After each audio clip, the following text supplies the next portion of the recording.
नमस्कार खबरां दे इस बुलेटिन विच तुहाडा स्वागत है। मैं हां तरनजीत कौर। पहला पेश ने चुणवीआं खबरां।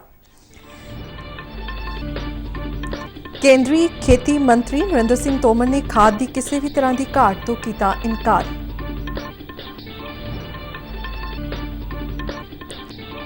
पंजाब के साबका डीजीपी SS विरक समेत 24 आगू बीजेपी विच शामिल। जल जीवन मिशन ने लोगों के घरों तक पहुंचाया पीने वाला साफ पानी।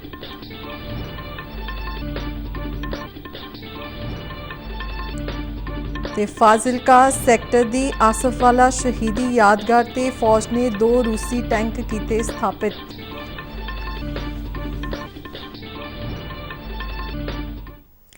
ते हुण खबरां विस्तार नाल। केंद्रीय खेती मंत्री नरेंद्र सिंह तोमर ने चालू फसल सीजन 2021-22 विच खाद की किसी भी तरह की घाट तो इनकार किया है। नवी दिल्ली विच उन्होंने कहा कि खेती ते किसान भलाई महकमा सूबिਆਂ ਨੂੰ महीने की सप्लाई योजना के आधार ते ढुकवीं मात्रा विच खादां की वंड करता है अते खादां की उपलब्धता की लगातार निगरानी करता है। नरेंद्र सिंह तोमर ने दस्सिया कि प्रधानमंत्री किसान सम्मान निधि योजना तहत हुण तक 1,60,000 करोड़ रुपए सीधे ही किसानां दे बैंक खात्यां विच भेजे गए ने। राज सभा विच एक सवाल के जवाब विच उन्होंने कहा कि यह रकम 11 करोड़ 50 लाख योग लाभपात्रियों के बैंक खात्यां विच गई है। उन्होंने कहा कि इस योजना नूं लागू करन दा मंतव देश के किसानां दी आमदन नूं वधाउणा है।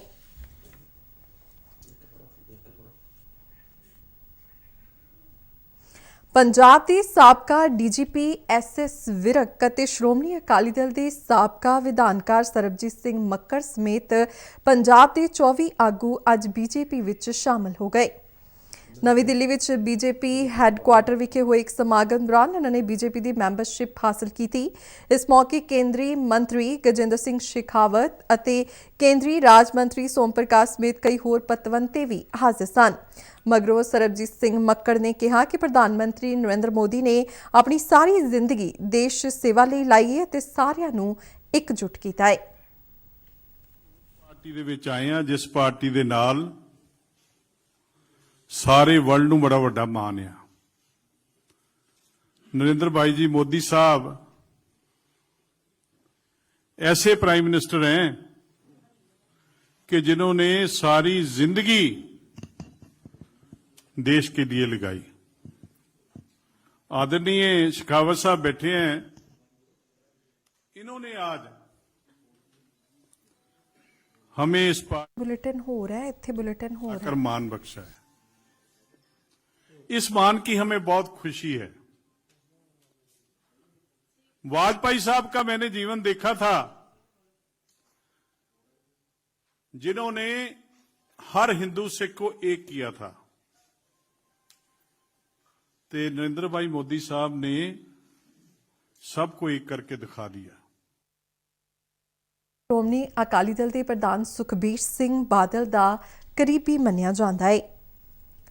भारतीय जनता पार्टी के कौमी जनरल सकत्तर तरुण चुग ने पंजाब कांग्रेस के हथियार कल्चर ते वक्खवादी ताकतां नूं शह देण दा दोष लाया है।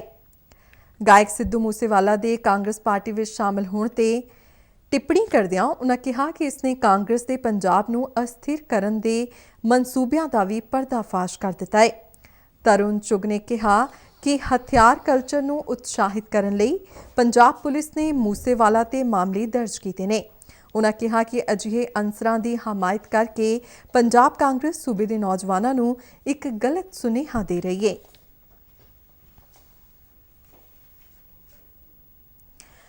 आज़ादी का अमृत महोत्सव ਨੂੰ समर्पित आज़ादी का सफ़र तहत ਅਸੀਂ ਭਾਰਤ ਦੀ ਆਜ਼ਾਦੀ ਵਿੱਚ ਯੋਗਦਾਨ ਪਾਉਣ ਵਾਲੇ ਵੱਖ-ਵੱਖ ਮੰਨੇ ਪਰਮੰਨੇ ਅਤੇ ਗੁਮਨਾਮ ਆਜ਼ਾਦੀ ਸੰਗਰਾਮੀਆਂ ਦੇ ਜੀਵਨ ਦੇ ਪਹਿਲੂਆਂ ਤੋਂ ਤੁਹਾਨੂੰ ਜਾਣੂ ਕਰਵਾਉਂਦੇ ਹਾਂ। ਇਸ ਤੋਂ ਇਲਾਵਾ ਆਜ਼ਾਦੀ ਦੇ ਸੰਘਰਸ਼ ਨਾਲ ਜੁੜੀਆਂ ਹੋਰ ਗਤੀਵਿਧੀਆਂ ਬਾਰੇ ਵੀ ਦੱਸਦੇ ਹਾਂ। ਅੱਜ ਦੀ ਕੜੀ ਵਿੱਚ ਅੱਜ ਅਸੀਂ ਤੁਹਾਨੂੰ ਸੁਤੰਤਰਤਾ ਸੈਨਾਨੀ ਖੁਦੀਰਾਮ ਬੋਸ, डॉक्टर राजेंद्र प्रसाद और रमा देवी चौधरी बारे जानकारी दे रहे हैं। पेश है एक रिपोर्ट।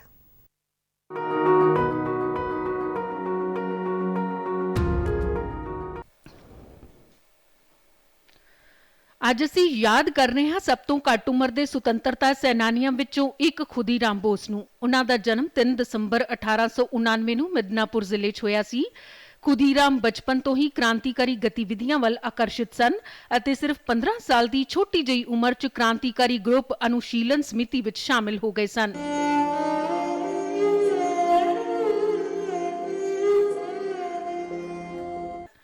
ਉਹ ਸ਼੍ਰੀ ਅਰਬਿੰਦੋ ਘੋਸ਼ ਅਤੇ ਸਿਸਟਰ ਨਿਵੇਦਤਾ ਤੋਂ ਪ੍ਰੇਰਿਤ ਸਨ।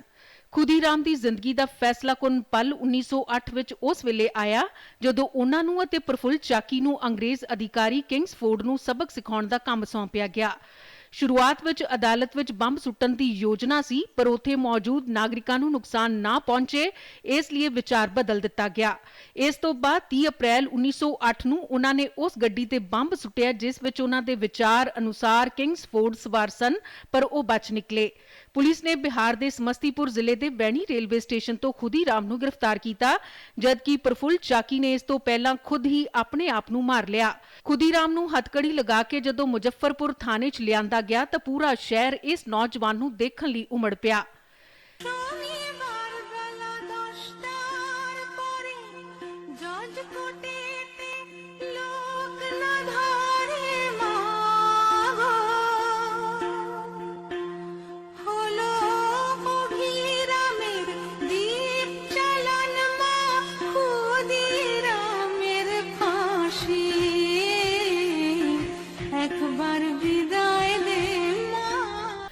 तेरह जुलाई 1908 ਨੂੰ ਖੁਦੀਰਾਮ ਨੂੰ ਮੌਤ ਦੀ ਸਜ਼ਾ ਸੁਣਾਈ ਗਈ ਸੀ। ਜਦੋਂ ਅੰਗਰੇਜ਼ ਜੱਜ ਨੇ ਉਹਨਾਂ ਨੂੰ ਪੁੱਛਿਆ ਕਿ ਉਹ ਮੌਤ ਦੀ ਸਜ਼ਾ ਦਾ ਮਤਲਬ ਸਮਝਦੇ ਨੇ ਤਾਂ ਇਸ ਤੇ ਖੁਦੀਰਾਮ ਨੇ ਹੱਸਦੇ ਹੋਇਆਂ ਸ਼ਾਂਤੀ ਨਾਲ ਸਿਰ ਹਿਲਾ ਦਿੱਤਾ।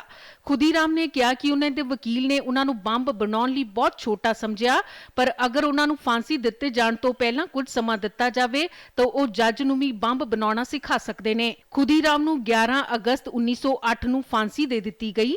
ਅਸੀਂ ਇਸ ਨੌਜਵਾਨ ਕ੍ਰਾਂਤੀਕਾਰੀ ਸੁਤੰਤਰਤਾ ਸੈਨਾਨੀ ਨੂੰ ਨਮਨ ਕਰਦੇ ਹਾਂ।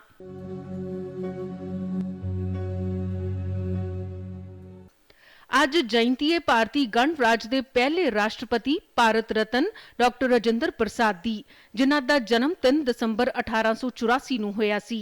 जब हम स्वतंत्रता के अधिकारों को और आज़ादी के अख्तियारों को अपने हाथों में लेने जा रहे हैं, हमारा पहला कर्तव्य है हम उनके प्रति श्रद्धांजलि अर्पित करें जिन्होंने इस दिन के लाने के लिए अपनी जिंदगी लगा दी और तरह तरह के कष्ट सहे और मुसीबतें झेली।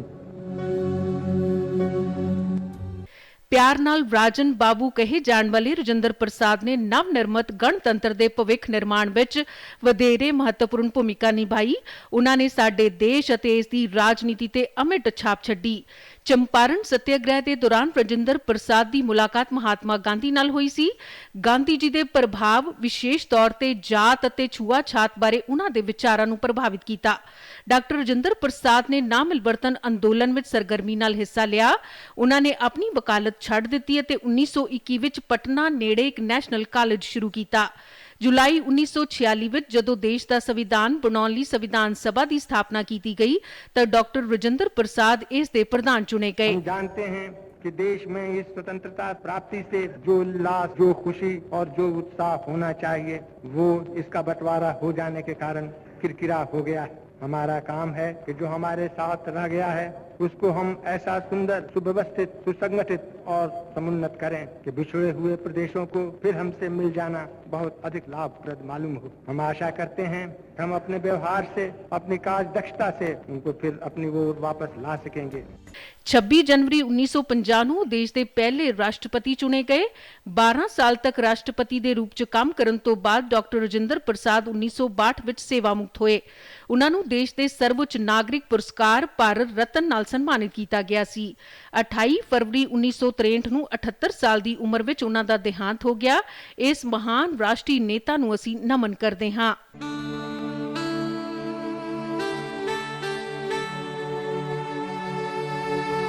ਅੱਜ ਅਸੀਂ ਰਮਾ ਦੇਵੀ ਚੌਧਰੀ ਨੂੰ ਵੀ ਯਾਦ ਕਰਦੇ ਹਾਂ, ਜੋ ਇੱਕ ਪ੍ਰਸਿੱਧ ਸੁਤੰਤਰਤਾ ਸੈਨਾਨੀ ਅਤੇ ਉੜੀਸਾ ਦੀ ਇੱਕ ਸਮਾਜ ਸੁਧਾਰਕ ਸਨ। ਸਾਲ 1921 ਉਹਨਾਂ ਦੇ ਜੀਵਨ ਦਾ ਮਹੱਤਵਪੂਰਨ ਮੋੜ ਸੀ ਜਦੋਂ ਗਾਂਧੀ ਜੀ ਅਤੇ ਕਸਤੂਰਬਾ ਜੀ ਨਾਲ ਮਿਲੇ ਸਨ। ਉਹ ਆਪਣੇ ਪ੍ਰਭਾਵ ਨਾਲ ਨਾ ਮਿਲਵਰਤਨ ਅੰਦੋਲਨ ਵਿੱਚ ਸ਼ਾਮਿਲ ਹੋ ਗਏ। 8 ਨਵੰਬਰ 1930 ਨੂੰ ਬਾਲਾਸੌਰ ਅਤੇ ਜਗਤ ਸਿੰਘਪੁਰ ਵਿੱਚ ਨਮਕ ਸੱਤਿਆਗ੍ਰਹਿ ਦੀ ਅਗਵਾਈ ਕਰਨ ਤੇ ਉਨ੍ਹਾਂ ਨੂੰ ਜੇਲ੍ਹ ਵਿੱਚ ਬੰਦ ਕਰ ਦਿੱਤਾ ਗਿਆ ਸੀ। रमा देवी ने मुड़ उसारी ਲਈ ਰਾਮਚੰਦਰਪੁਰ ਵਿੱਚ ਸੇਵਾ ਘਰ ਦੀ ਸਥਾਪਨਾ ਕੀਤੀ। ਗਾਂਧੀ ਜੀ ਨੇ ਆਸ਼ੀਰਵਾਦ ਦਿੰਦਿਆਂ 20 ਮਈ 1934 ਨੂੰ ਆਸ਼ਰਮ ਦਾ ਉਦਘਾਟਨ ਕੀਤਾ। रमा देवी ਨੂੰ ਇੱਕ ਵਾਰ ਫੇਰ 9 ਅਗਸਤ 1942 ਨੂੰ ਗ੍ਰਿਫਤਾਰ ਕਰ ਲਿਆ ਗਿਆ। ਸੁਤੰਤਰਤਾ ਤੋਂ ਬਾਅਦ रमा देवी ਨੇ ਖੁਦ ਨੂੰ ਪੂਰੀ ਤਰ੍ਹਾਂ ਨਾਲ ਆਚਾਰਯ ਵਿਨੋਬਾ ਭਾਵੇ ਦੇ ਭੂਦਾਨ ਅਤੇ ਗ੍ਰਾਮਦਾਨ ਅੰਦੋਲਨ ਲਈ ਸਮਰਪਿਤ ਕਰ ਦਿੱਤਾ। 22 ਜੁਲਾਈ 1985 ਨੂੰ रमा देवी ਨੇ ਆਖਰੀ ਸਾਹ ਲਿਆ।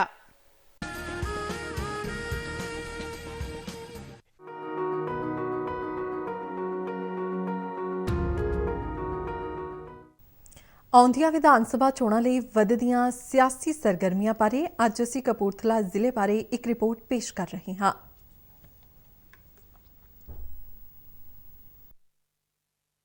ਆਉਂਦੀਆਂ ਵਿਧਾਨ ਸਭਾ ਚੋਣਾਂ ਦੇ ਮੱਦੇਨਜ਼ਰ ਜ਼ਿਲ੍ਹਾ ਕਪੂਰਥਲਾ ਵਿੱਚ ਵੀ ਚੋਣ ਸਰਗਰਮੀਆਂ ਤੇਜ਼ੀ ਨਾਲ ਜਾਰੀ ਨੇ। ਇਸ ਜ਼ਿਲ੍ਹੇ ਵਿੱਚ ਕਪੂਰਥਲਾ, ਸੁਲਤਾਨਪੁਰ ਲੋਧੀ, ਫਗਵਾੜਾ ਅਤੇ ਭੁਲੱਥ 4 ਵਿਧਾਨ ਸਭਾ ਹਲਕੇ ਪੈਂਦੇ ਨੇ। ਖੇਤਰਫਲ ਪੱਖੋਂ ਕਪੂਰਥਲਾ ਹਲਕਾ ਸਭ ਤੋਂ ਵੱਡਾ ਹੈ, ਜਦਕਿ ਵੋਟਾਂ ਦੀ ਸੰਖਿਆ ਦੇ ਹਿਸਾਬ ਨਾਲ ਫਗਵਾੜਾ ਪਹਿਲੇ ਨੰਬਰ ਤੇ ਹੈ। ਚੋਣ ਤਿਆਰੀਆਂ ਬਾਰੇ ਜਾਣਕਾਰੀ ਦਿੰਦਿਆਂ ਜ਼ਿਲ੍ਹੇ ਦੇ ਵਧੀਕ ਡਿਪਟੀ ਕਮਿਸ਼ਨਰ ਅਦਿੱਤਿਆ ਉੱਪਲ ਨੇ ਦੱਸਿਆ ਕਿ ਇਸ ਸਮੇਂ ਵੋਟਰ ਸੂਚੀਆਂ ਦੀ ਸੁਧਾਈ ਦਾ ਕੰਮ ਮੁਕੰਮਲ ਹੋ ਚੁੱਕਾ ਹੈ ਅਤੇ 30 ਦਸੰਬਰ ਤੱਕ ਵੋਟਾਂ ਸੰਬੰਧੀ ਦਾਅਵਿਆਂ ਦਾ ਨਿਪਟਾਰਾ ਕਰਨ ਮਗਰੋਂ 5 ਜਨਵਰੀ ਤੱਕ ਵੋਟਰ ਸੂਚੀਆਂ ਦਾ ਅੰਤਮ ਪ੍ਰਕਾਸ਼ਨ ਕਰ ਦਿੱਤਾ ਜਾਵੇਗਾ। ਉਹਨਾਂ ਦੱਸਿਆ ਕਿ ਕਪੂਰਥਲਾ ਜ਼ਿਲ੍ਹੇ ਵਿੱਚ ਇਸ ਸਮੇਂ 6,17,558 ਰਜਿਸਟਰਡ ਵੋਟਰ ਨੇ। ਅਦਿੱਤਿਆ ਉੱਪਲ ਨੇ ਕਿਹਾ ਕਿ ਪ੍ਰਸ਼ਾਸਨ ਵੱਲੋਂ ਸਾਰੇ ਯੋਗ ਨਾਗਰਿਕਾਂ ਦੀ ਵੋਟ ਬਣਾਉਣ ਦਾ ਅਮਲ ਚੱਲ ਰਿਹਾ ਹੈ ਅਤੇ ਚੋਣਾਂ ਦੌਰਾਨ ਨਾਗਰਿਕਾਂ ਦੀ ਵੱਧ ਤੋਂ ਵੱਧ ਸ਼ਮੂਲੀਅਤ ਲਈ ਉਪਰਾਲੇ ਕੀਤੇ ਜਾ ਰਹੇ ਨੇ। ਮੇਰੀ ਪਬਲਿਕ ਤੇ ਵਿੱਚ ਅਪੀਲ ਹੈਗੀ ਹੈ ਕਿ ਕਾਈਂਡਲੀ ਆਪਣਾ ਜਿਹੜਾ ਤੁਹਾਡਾ ਵੋਟਰ ਕਾਰਡ ਜੇ ਤੁਹਾਡੀ ਵੋਟ ਨਹੀਂ ਬਣੀ ਹੋਈ ਹੈ ਉਹਨੂੰ ਕਾਈਂਡਲੀ ਬਣਵਾ ਲਓ। ਜੇ ਤੁਹਾਨੂੰ ਲੱਗਦਾ ਹੈ ਕਿ ਕੋਈ ਪਰਸਨ ਐਕਸਪਾਇਰ ਹੋ ਗਿਆ ਹੈ ਤੇ ਉਹਦੀ ਵੋਟ ਕੱਟਣ ਜਾਣ ਯੋਗ ਹੈ ਤੇ ਉਹਦੇ ਲਈ ਵੀ ਇੱਥੇ ਐਪਲੀਕੇਸ਼ਨ ਦਿੱਤੀ ਜਾ ਸਕਦੀ ਹੈ ਤੇ ਪਲੀਜ਼ ਮੇਕ ਸ਼ੋਰ ਕਰੋ ਤਾਂ ਇਲੈਕਸ਼ਨ ਤੋਂ ਪਹਿਲਾਂ ਤੁਹਾਡੇ ਸਾਰਿਆਂ ਦੀ ਵੋਟ ਬਣੀ ਹੋਏ ਤਾਂ ਕਿ ਅਸੀਂ ਇਲੈਕਸ਼ਨ ਦੇ ਵਿੱਚ ਵੱਧ ਚੜ੍ਹ ਕੇ ਹਿੱਸਾ ਲੈ ਸਕੀਏ। ਉਹਨਾਂ ਇਹ ਵੀ ਦੱਸਿਆ ਕਿ ਜ਼ਿਲ੍ਹੇ ਵਿੱਚ ਇਸ ਸਮੇਂ ਵੋਟਰਾਂ ਨੂੰ ਸਿੱਖਿਅਤ ਕਰਨ ਅਤੇ ਚੋਣਾਂ ਵਿੱਚ ਉਹਨਾਂ ਦੀ ਸ਼ਮੂਲੀਅਤ ਸੰਬੰਧੀ ਸਵੀਪ ਪ੍ਰੋਗਰਾਮ ਜ਼ੋਰਾਂ ਨਾਲ ਚੱਲ ਰਿਹਾ ਹੈ, ਜਿਸ ਤਹਿਤ ਖਾਸ ਕਰਕੇ ਸਕੂਲਾਂ ਤੇ ਕਾਲਜਾਂ ਵਿੱਚ ਵੱਡੇ ਪੱਧਰ ਤੇ ਸਰਗਰਮੀਆਂ ਜਾਰੀ ਨੇ। ਸਾਡੇ ਜ਼ਿਲ੍ਹੇ ਦੇ ਵਿੱਚ ਸਵੀਪ ਐਕਟੀਵਿਟੀਜ਼ ਜਿਹੜੀਆਂ ਹੈਗੀਆਂ ਉਹ ਬਹੁਤ ਤੇਜ਼ੀ ਨਾਲ ਇੱਥੇ ਚੱਲ ਰਹੀਆਂ ਹੈਗੀਆਂ। ਵੱਖ-ਵੱਖ ਸਕੂਲਸ ਐਂਡ ਕਾਲਜਸ ਦੇ ਵਿੱਚ ਬੱਚਿਆਂ ਦੇ ਪੇਂਟਿੰਗ ਕੰਪੀਟੀਸ਼ਨਸ ਕਰਵਾਏ ਗਏ ਨੇ। ਇਸ ਤੋਂ ਇਲਾਵਾ ਸਕਿਟਸ, ਨੁੱਕੜ ਨਾਟਕ ਤੇ ਹੋਰ ਪਲੇਸ ਦਾ ਕਾਲਜ ਦੇ ਵਿੱਚ ਆਰਗੇਨਾਈਜ਼ ਇਹਨਾਂ ਨੂੰ ਕੀਤਾ ਜਾ ਰਿਹਾ ਹੈ। ਕਪੂਰਥਲਾ ਤੋਂ ਪ੍ਰਸਾਰ ਭਾਰਤੀ ਦੇ ਪ੍ਰਤੀਨਿਧ ਸੁਰਜੀਤ ਸਿੰਘ ਜੰਮੂ ਦੀ ਰਿਪੋਰਟ। ਭਾਰਤ ਸਰਕਾਰ ਦੇ ਜਲ ਜੀਵਨ ਮਿਸ਼ਨ ਤਹਿਤ ਲੋਕਾਂ ਨੂੰ ਪੀਣ ਵਾਲਾ ਸਾਫ਼ ਪਾਣੀ ਪਹੁੰਚਾਉਣ ਦਾ ਪ੍ਰਬੰਧ ਕੀਤਾ ਜਾਂਦਾ ਹੈ। ਪੰਜਾਬ ਵਿੱਚ ਵੀ ਇਸ ਸਕੀਮ ਤੇ ਕੰਮ ਚੱਲ ਰਿਹਾ ਹੈ। ਮੋਹਾਲੀ ਜ਼ਿਲ੍ਹੇ ਵਿੱਚ ਹਰ ਘਰ ਤੱਕ ਪਾਣੀ ਵਾਲੇ ਕਨੈਕਸ਼ਨ ਪਿਛਲੇ ਵਰ੍ਹੇ ਤੱਕ ਹੀ ਪਹੁੰਚਾ ਦਿੱਤੇ ਗਏ ਸਨ। ਪੇਸ਼ ਹੈ ਇੱਕ ਰਿਪੋਰਟ। ਜਲ ਜੀਵਨ ਮਿਸ਼ਨ ਭਾਰਤ ਸਰਕਾਰ ਦੀ ਇੱਕ ਅਹਿਮ ਯੋਜਨਾ ਹੈ। ਪੰਜਾਬ ਵਿੱਚ ਵੀ ਯੋਜਨਾ ਤਹਿਤ ਕੰਮ ਚੱਲ ਰਿਹਾ ਹੈ। ਜੇ ਗੱਲ ਮੋਹਾਲੀ ਜ਼ਿਲ੍ਹੇ ਦੀ ਕਰੀਏ ਤਾਂ ਇਸ ਜ਼ਿਲ੍ਹੇ ਵਿੱਚ 2020 ਤੱਕ ਪਾਣੀ ਦੇ ਕਨੈਕਸ਼ਨ ਘਰੋ-ਘਰੀ ਦਿੱਤੇ ਜਾ ਚੁੱਕੇ ਨੇ। ਇਸ ਨਾਲ ਲੋਕ ਬੇहद ਖੁਸ਼ ਨੇ ਅਤੇ ਪ੍ਰਧਾਨ ਮੰਤਰੀ ਨਰਿੰਦਰ ਮੋਦੀ ਦਾ ਧੰਨਵਾਦ ਕਰਦੇ ਨੇ। ਹਾਂ ਜੀ, ਪਾਣੀ ਦਾ ਕਨੈਕਸ਼ਨ ਆ ਗਿਆ ਜੀ ਸਾਡੇ ਘਰ। ਹਾਂ, ਸ਼ੁਕਰੀਆ ਅਦਾ ਕਰਦੇ ਜੀ ਪਿੰਡ ਦਾ ਪਾਣੀ ਦਾ ਵੀ। ਹਾਂ, ਕੇਂਦਰ ਸਰਕਾਰ ਦਾ ਸ਼ੁਕਰੀਆ ਜੀ। ਹਾਂ, ਸਾਡੀ ਜ਼ਿੰਦਗੀ ਵਧੀਆ ਬਣ ਗਈ ਜੀ ਨਾ। ਹਾਂ ਜੀ, ਬਹੁਤ ਜ਼ਿਆਦਾ ਔਖਾ ਸੀ। ਹਾਂ ਜੀ, ਤਲਾਅ ਤੇ ਪਾਣੀ ਢੋਣਾ ਪੈਂਦਾ ਸੀ, ਬੜਾ ਔਖਾ ਸੀਗਾ। ਗੰਦਾ ਪਾਣੀ ਸੀ ਨਾਲੇ। ਹਾਂ ਜੀ, ਹਾਂ ਸਾਡੇ ਘਰ ਹੁਣ ਪਾਣੀ ਜੀ ਸਾਰਾ ਕੁਝ ਬਣਿਆ ਹੋਇਆ। ਹਾਂ ਜੀ, ਹਾਂ ਲੈਟਰਿਨ ਬਾਥਰੂਮ ਬਣਿਆ ਹੋਇਆ ਜੀ ਸਹੀ ਪਹਿਲੇ। ਹਾਂ ਜੀ, ਸਾਡੀ ਜ਼ਿੰਦਗੀ ਵਧੀਆ ਬਣ ਗਈ ਜੀ। ਹਾਂ ਜੀ, ਸਾਡੇ ਪਾਣੀ ਦਾ ਕਨੈਕਸ਼ਨ ਲੱਗਿਆ, ਲਾਈਫ ਵਧੀਆ ਹੋ ਗਈ। ਪਹਿਲਾਂ ਤਾਂ ਔਖੀ ਸੀ ਨਾ ਜੀ ਪਾਣੀ ਵੀ, ਨਲਾਂ ਵਿੱਚ ਵੀ ਨਹੀਂ ਆਉਂਦਾ ਹੈਗਾ ਜੀ ਤਾਂ ਪਾਣੀ। ਹੁਣ ਤਾਂ ਖੂਹ ਤੋਂ ਦੂਰ ਤਲਾਅ ਤੋਂ ਲਿਆਂਦੇ ਤੇ। ਹਾਂ ਜੀ, ਔਖਾ ਤਾਂ ਹੀ ਪਾਣੀ ਵੀ ਨਹੀਂ ਬਹੁਤ। ਹਾਂ ਜੀ, ਸਾਡੇ ਪਾਣੀ ਗੰਦਾ ਸੀ, ਪਾਣੀ ਸਾਫ਼ ਹੈ ਜੀ। ਨਲਕੇ ਲੱਗਣ ਨਾਲ ਲੋਕਾਂ ਨੂੰ ਜਿੱਥੇ ਸਾਫ਼ ਪਾਣੀ ਮਿਲ ਰਿਹਾ ਹੈ ਅਤੇ ਉਹ ਬਿਮਾਰੀਆਂ ਤੋਂ ਵੀ ਬਚ ਰਹੇ ਨੇ। ਟੈਸਟ ਹੋ ਕੇ ਆ ਰਿਹਾ ਜੀ, ਪਾਣੀ ਸਾਫ਼ ਸੁਥਰਾ ਪਾਣੀ, ਬਿਮਾਰੀਆਂ ਤੋਂ ਬਚਿਆ ਜੀ। ਪਹਿਲਾਂ ਔਖਾ ਤਾਂ ਜੀ ਬਹੁਤ। ਟੋਬਿਆਂ 'ਚ ਕਿਤੇ ਖੂਹਾਂ 'ਚ ਪਾਣੀ ਪੀਣਾ ਪੈਂਦਾ, ਇਹਨਾਂ 'ਚ ਜਰਾਸੀਮ ਹੁੰਦੇ ਸੀ, ਬਿਮਾਰੀਆਂ ਲੱਗਦੀਆਂ ਸੀ। ਇਹਨਾਂ ਕੇਂਦਰ ਸਾਹਿਬ ਨੇ ਉਪਰਾਲਾ ਕਰੇ, ਸ਼ਲਾਘਾ ਕਰਦੇ ਹਾਂ ਜੀ। ਜਲ ਜੀਵਨ ਮਿਸ਼ਨ ਸਾਡੀ ਜ਼ਿੰਦਗੀ ਹੈ ਜੀ। ਅਸੀਂ ਕੇਂਦਰ ਸਰਕਾਰ ਦਾ ਦਿਲੋਂ ਸ਼ੁਕਰੀਆ ਅਦਾ ਕਰਦੇ ਹਾਂ ਜੀ। ਵਾਟਰ ਸਪਲਾਈ ਅਤੇ ਸੈਨੀਟੇਸ਼ਨ ਮਹਿਕਮੇ ਦੇ ਕਾਰਜਕਾਰੀ ਇੰਜੀਨੀਅਰ ਮਾਈਕਲ ਮੁਤਾਬਕ ਜਲ ਜੀਵਨ ਮਿਸ਼ਨ ਤਹਿਤ ਜ਼ਿਲ੍ਹੇ ਦੇ ਪਿੰਡਾਂ ਵਿੱਚ ਤਕਰੀਬਨ 91,000 ਕਨੈਕਸ਼ਨ ਦਿੱਤੇ ਗਏ ਨੇ। ਮੋਹਾਲੀ ਦੇ ਵਿੱਚ ਇਸ ਪ੍ਰੋਜੈਕਟ ਅਧੀਨ 91,000 ਕਨੈਕਸ਼ਨ ਪਿੰਡਾਂ ਦੇ ਵਿੱਚ ਰਹਿ ਰਹੇ ਹਾਊਸ ਹੋਲਡਸ ਦੇ ਵਿੱਚ ਦਿੱਤੇ ਗਏ ਹਨ। ਇਹ ਸਾਰੇ ਕਨੈਕਸ਼ਨ ਫ੍ਰੀ ਹਨ ਤੇ ਜਿਹੜੀ ਨਵੀਂ ਸਰਕਾਰ ਦੀ ਪਾਲਿਸੀ ਆਈ ਹੈ ਉਸ ਮੁਤਾਬਿਕ ਮਹੀਨਾਵਾਰ 50 ਰੁਪਏ ਪ੍ਰਤੀ ਮਹੀਨਾ ਇਹਦੇ ਵਿੱਚ ਜੋ ਬਿੱਲ ਆਇਆ ਕਰੇਗਾ। ਜਲ ਜੀਵਨ ਮਿਸ਼ਨ ਨੇ ਜ਼ਿਲ੍ਹੇ ਦੇ ਪਿੰਡਾਂ ਦੀ ਨੁਹਾਰ ਬਦਲਣ ਵਿੱਚ ਮਦਦ ਕੀਤੀ ਹੈ। ਮਿਸ਼ਨ ਤਹਿਤ ਜਲ ਪ੍ਰਬੰਧਨ ਨਾਲ ਪਾਣੀ ਰੀਚਾਰਜ ਅਤੇ ਮੀਂਹ ਦੇ ਪਾਣੀ ਨੂੰ ਰੋਕਣ ਦਾ ਇੰਤਜ਼ਾਮ ਵੀ ਕੀਤਾ ਜਾਂਦਾ ਹੈ। ਯਕੀਨਨ ਇਸ ਮਿਸ਼ਨ ਨੇ ਹਰ ਘਰ ਜਲ ਪਹੁੰਚਾ ਕੇ ਲੋਕਾਂ ਨੂੰ ਵੱਡੀ ਰਾਹਤ ਦਿੱਤੀ ਹੈ। ਮੁਹਾਲੀ ਤੋਂ ਦੂਰਦਰਸ਼ਨ ਸਮਾਚਾਰ ਲਈ ਮਨੋਜ ਗਿਰਦਰ ਦੀ ਰਿਪੋਰਟ। ਸੰਨ 1971 ਵਿੱਚ ਭਾਰਤ ਅਤੇ ਪਾਕਿਸਤਾਨ ਵਿਚਾਲੇ ਜੰਗ ਦੌਰਾਨ ਅੱਜ ਦੇ ਹੀ ਦਿਨ ਭਾਰਤ ਨੇ ਫਾਜ਼ਿਲਕਾ ਸੈਕਟਰ ਦੀ ਆਸਫ-ਵਾਲਾ ਚੌਂਕੀ ਦੇ ਇਲਾਕੇ ਵਿੱਚ ਪਾਕਿਸਤਾਨ ਦੇ ਕਈ ਟੈਂਕ ਆਪਣੇ ਕਬਜ਼ੇ ਵਿੱਚ ਲੈ ਲਏ ਸਨ। ਇਸ ਜੰਗ ਦੌਰਾਨ ਵੱਡੀ ਗਿਣਤੀ ਵਿੱਚ ਭਾਰਤੀ ਜਵਾਨਾਂ ਨੇ ਆਪਣੀ ਸ਼ਹਾਦਤ ਦਿੱਤੀ ਸੀ, ਜਿਨ੍ਹਾਂ ਦੀ ਯਾਦ ਵਿੱਚ ਫਾਜ਼ਿਲਕਾ ਨਾਲ ਲੱਗਦੇ ਆਸਫ-ਵਾਲਾ ਪਿੰਡ ਵਿੱਚ ਇਹ ਜੰਗੀ ਯਾਦਗਾਰ ਬਣਾਈ ਗਈ।